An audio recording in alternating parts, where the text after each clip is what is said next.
everybody. Welcome back to Barber Dave's Barbershop at Home. And today we're going to do the Intimidation shave. And we'll get to that in just a few minutes. So I hope everybody's doing good.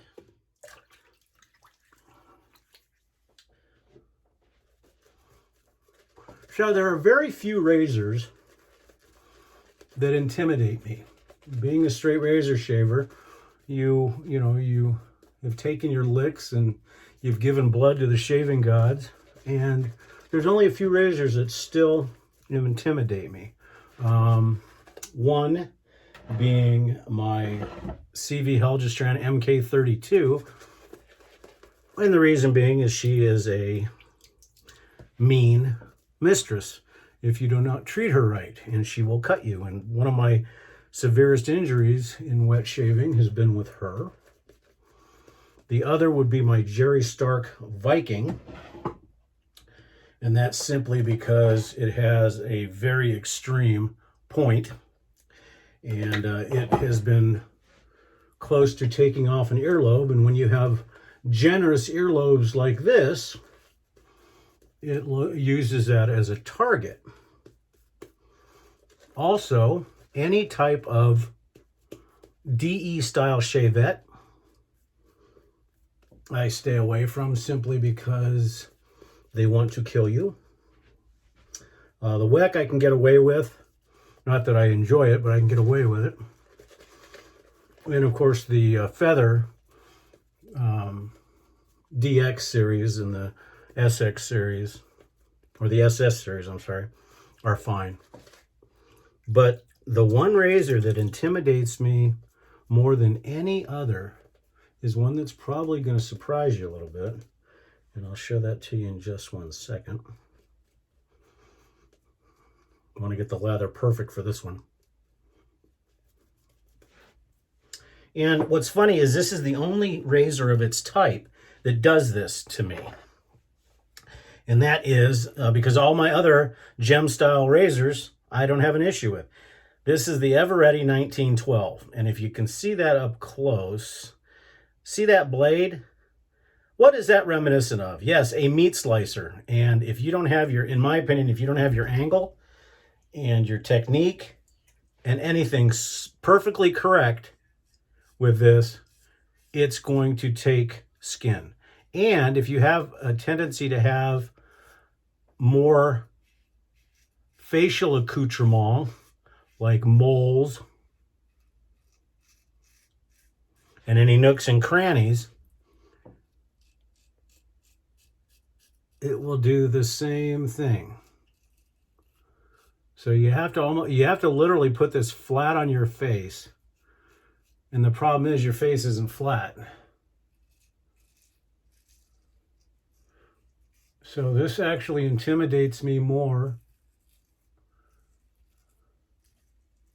than a straight razor.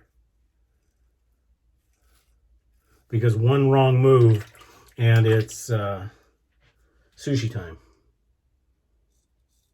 So in that respect, this razor scares the hell out of me. And that's why I don't use it very often. Number one, because it was pretty much NOS when I got it, so I don't like to shave with it and ruin it.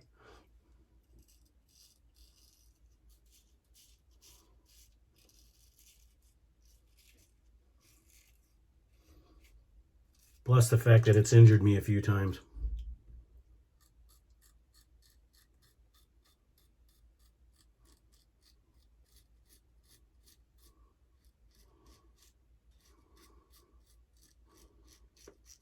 Yeah, so most of the other razors, you can kind of see where you're going.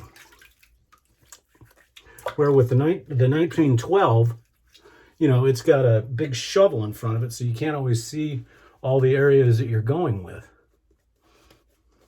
So far, so good. But as I said earlier, pressure, angle of attack, technique, all that has to be pretty much spot on for that day to make this work.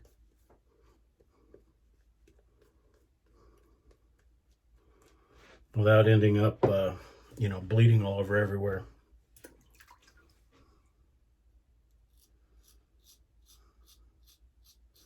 And as I said, if you have any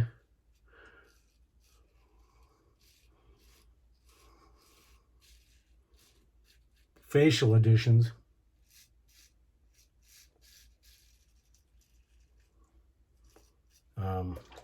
they can be fun.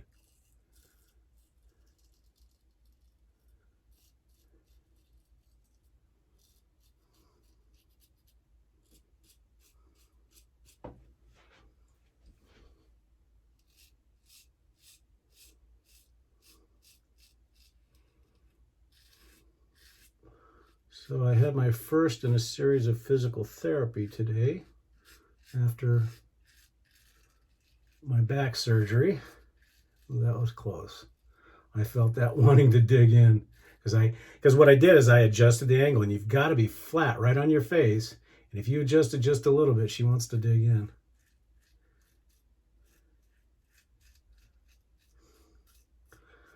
So the physical therapist did not beat me up too bad today.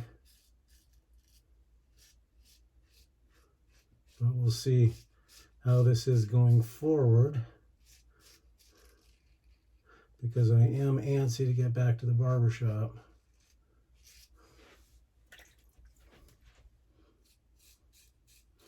Probably the hardest part of this razor is right in here,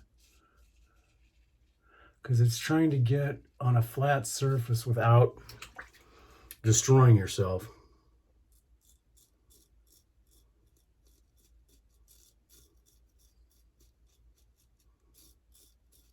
And also on the lip.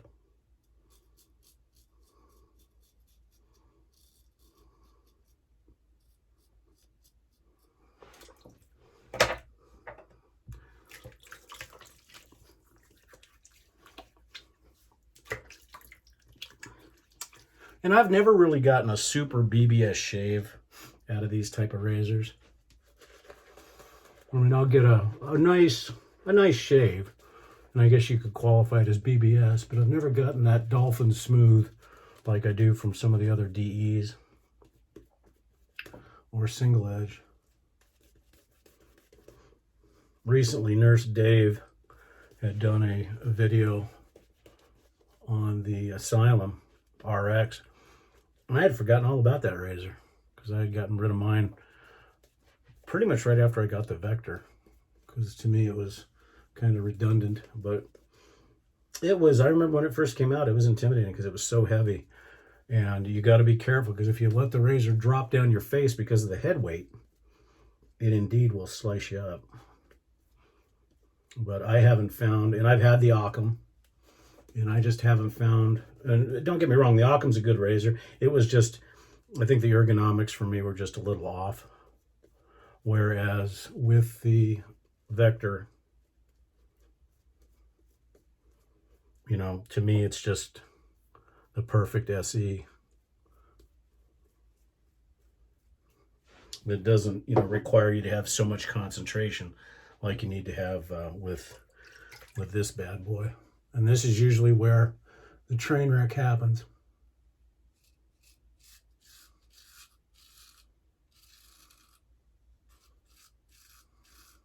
Because your natural propensity is when you get up to close here, you want to tilt the razor up, and you can't do that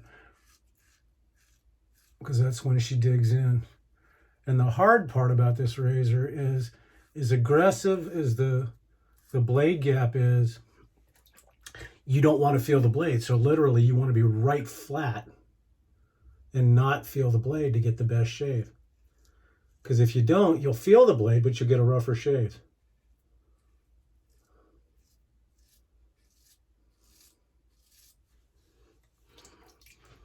The face is not so hard,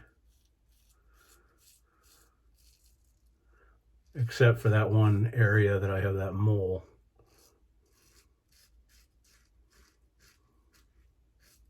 And it has been shaved off. And as most of you know that have those type of facial extras, they don't stop bleeding.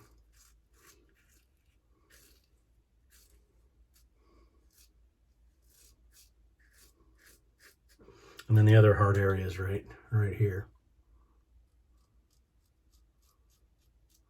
That's why I take it very easy.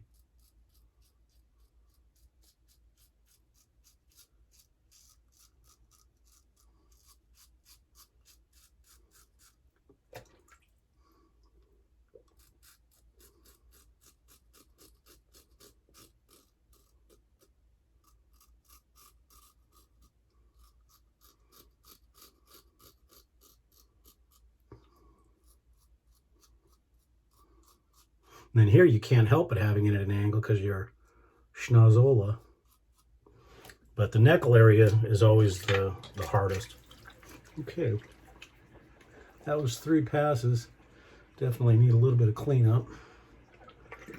And I always have to clean up with this razor, no matter how sharp the blade is. But the problem is I got to be careful.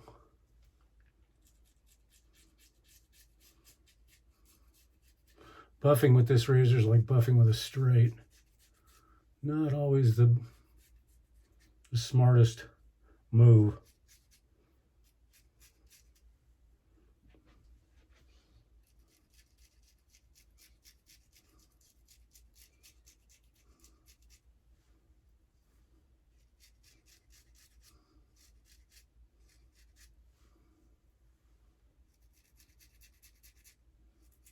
Okay, well, other than that close call, which didn't seem to happen, this blade's going away.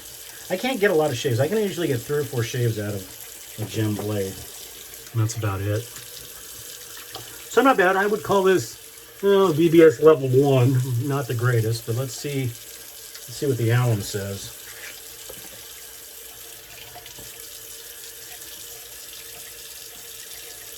Virtually nothing.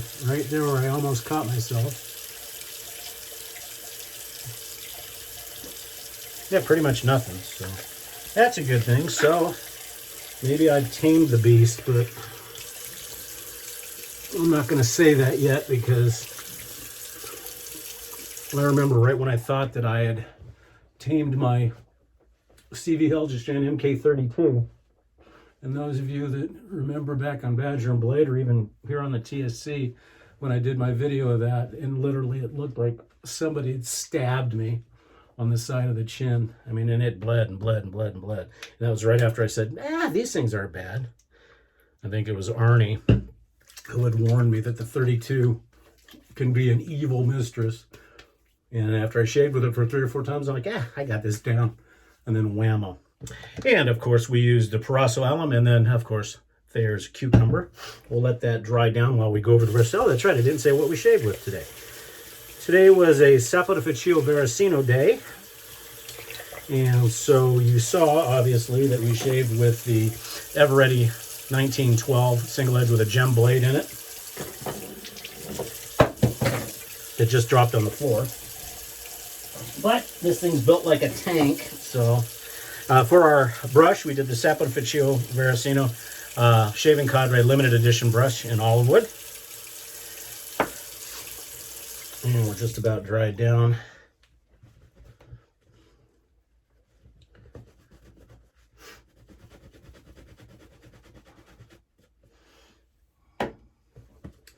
And for our aftershave, we'll be, of course, using the Saponificio Varesino Manna de Sicilia.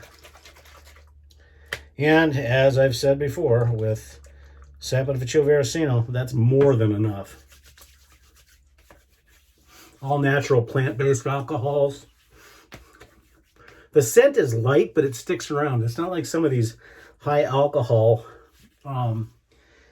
aftershaves that go on like gangbusters and then in 5 minutes fades away. This you'll get hints of throughout the day. Now, there is not an EDT for Manna de Sicilia yet, so I'll be using another one. And for the powder, we'll be using Proraso, rosemary, and mint. And maybe I'm slow to the party, but what I found is this cap keeps the restroom a lot less powdery. You just dump some in there and then take your brush and just scoop it into there, and it's clean and it's quick and it's easy. Maybe you guys have been doing that. Those of you that are part of the Talc army now. Maybe some of you have not. So if you haven't, try it. Especially in this big Proraso tub. This thing's a monster. But by putting it in the cap and just swirling your brush around on the cap, it creates a lot less area for powder to get all over the place. I mean, you still have to dust almost every day because that talc gets on everything. That's the bad thing about it. So, for our EDT today, we're going to be using Drugstore-a-Palooza, and it's actually pretty good stuff. Cremo, and this is the blue cedar and cypress, and this goes really well with the Manna de Sicilia. Just add some brightness to it. It makes it really, really nice. Okay, that's it, folks. Thank you so much for joining me here at Barber Dave's Barbershop at Home. Don't forget the Shaving Cadre, www.theshavingcadre.com. We'll have another bingo game starting very, very soon. So come check us out, see what you think. And if you like what you see on this channel and everything at TSC, don't forget to hit on the barber pole with the cowboy hat on it, and then hit the bell, and you'll be notified when new videos come out. I'm Barber Dave, and I appreciate you coming to see us today. Have a great day. We'll see you again soon.